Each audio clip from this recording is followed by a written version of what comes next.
ताक मध्ये बेसन आणि ताक आहे जे मिक्स करून घेतलं. त्यात बेसन आणि ताक टाकलं आणि इकडे गंज ठेवला. गंजात ऑइल टाकलं. आता ऑइल गरम झालं की त्यामध्ये मोहरी आणि जिरं टाकलं. जिरं, मोहरी आणि याला असं चांगलं तडतडू द्या.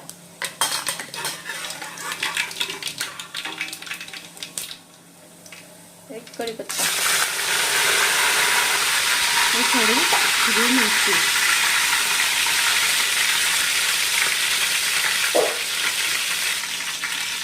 याची थोडीशी लवंग घ्यायची आणि हे लवंगला तोडून घ्यायचं.